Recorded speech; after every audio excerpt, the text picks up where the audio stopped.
ঠাকুরের শ্রীচরণে কোটি কোটি প্রণাম জানিয়ে কিভাবে একজন প্রকৃত গুরু শিষ্যের আত্মাকেই শুধু জাগিয়ে তোলেন না, তিনি শিষ্যকে উপলব্ধি করান যে প্রকৃত আধ্যাত্মিকতা মানুষকে ক্ষণস্থায়ী লাভের চেয়ে চিরন্তন সত্যের দিকে নিয়ে যায়। জ্ঞান, ভক্তি ও আত্মশক্তি মানুষের সর্বশ্রেষ্ঠ সম্পদ।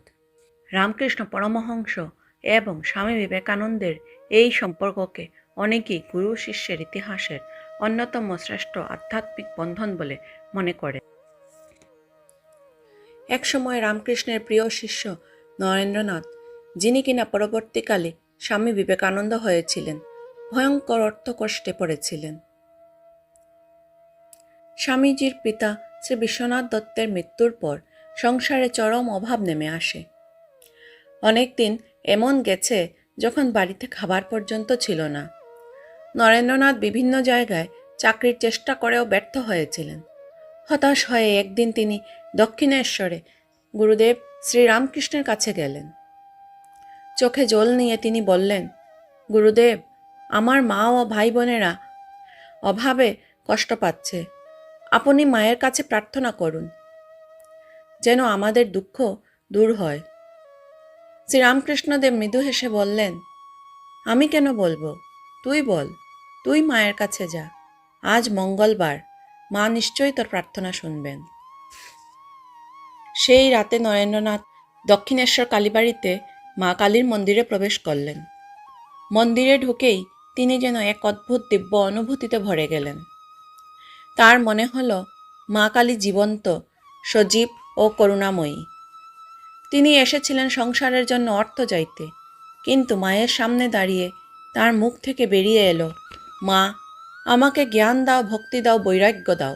ফিরে এসে রামকৃষ্ণদেব জিজ্ঞেস করলেন, সংসারের অভাব দূর করার কথা বলেছিস তো? নরেন্দ্রনাথ অবাক হয়ে বললেন, না গুরুদেব, ভুলে গেছি। রামকৃষ্ণদেব বললেন, যা, আবার যা।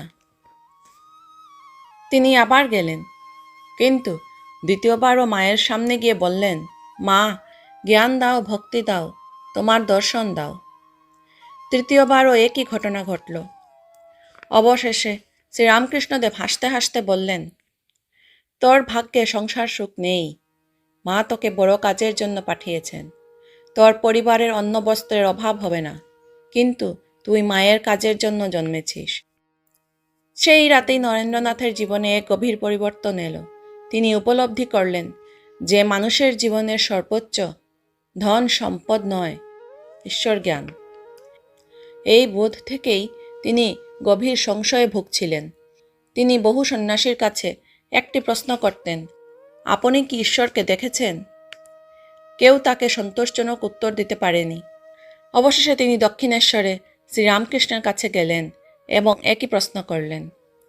নরেন্দ্রনাথের প্রশ্ন শুনে রামকৃষ্ণদেব বিন্দুমাত্র দ্বিধা না করে বললেন, হ্যাঁ, আমি ঈশ্বরকে দেখেছি। তোমাকে যেমন স্পষ্ট দেখছি, তার চেয়েও স্পষ্টভাবে দেখেছি, আর চাইলে তুমিও তাকে দেখতে পারবে। এই উত্তর নরেন্দ্রনাথকে তীব্রভাবে ভিতর থেকে নাড়া দিল। তিনি ভাবলেন, এই মানুষটি হয়তো পাগল, নয়তো সত্যি ঈশ্বরকে উপলব্ধি করেছেন। কিছুদিন পরে একদিন শ্রীরামকৃষ্ণদেব নরেন্দ্রনাথকে কাছে ডেকে স্নেহভরে স্পর্শ করলেন। সঙ্গে সঙ্গে নরেন্দ্রনাথ অনুভব করলেন চারপাশের ঘর, দেওয়াল, মানুষ সব যেন বিলীন হয়ে যাচ্ছে। মনে হলো সমগ্র বিশ্ব এক অসীম চেতনার সাগরে ভেসে যাচ্ছে। ভয় পেয়ে তিনি চিৎকার করে বললেন, আপনি কি করছেন? আমার তো মা বাবা আছে। রামকৃষ্ণদেব হেসে বললেন, আচ্ছা থাক, এখনই সব হবে না, সময় হলে হবে। স্পর্শ সরিয়ে নিতেই নরেন্দ্রনাথ আবার স্বাভাবিক অবস্থায় ফিরে এলেন। এই ঘটনার পরেও তিনি অন্ধভাবে বিশ্বাস করেননি। বারবার পরীক্ষা করেছেন, প্রশ্ন করেছেন, যুক্তি দিয়েছেন, কিন্তু যতই তিনি রামকৃষ্ণদেবকে পরীক্ষা করেছেন, ততই উপলব্ধি করেছেন যে এই সাধকের জীবনে কোনো ভণ্ডামি নেই, আছে শুধু ঈশ্বর প্রেম, পবিত্রতা এবং সততা। বহু বছর পরে সেই নরেন্দ্রনাথই স্বামী বিবেকানন্দ হয়ে সমগ্র বিশ্বকে ভারতীয় আধ্যাত্মিকতার বাণী শুনিয়েছিলেন। মানুষের ভেতরেই লুকিয়ে আছে অসীম শক্তি। সেই শক্তিকে জাগিয়ে তুলেছিলেন যুগপুরুষ শ্রীরামকৃষ্ণ ও তার শ্রেষ্ঠ শিষ্য স্বামী বিবেকানন্দ।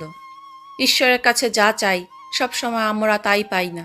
কখনো কখনো তিনি আমাদের জন্য আরও অনেক বড় কিছু নির্ধারণ করে রাখেন। প্রকৃত গুরু শিষ্যকে শুধু সমস্যার সমাধান দেন না, তার আত্মাকেও জাগিয়ে তোলেন। জ্ঞান, ভক্তি ও আত্মশক্তি এই তিনটি মানুষের জীবনের প্রকৃত সম্পদ। প্রকৃত গুরু কখনো অন্ধবিশ্বাস চান না, তিনি অভিজ্ঞতার পথ দেখান। ঈশ্বরকে উপলব্ধি করার জন্য আন্তরিকতা ও সাধনা প্রয়োজন।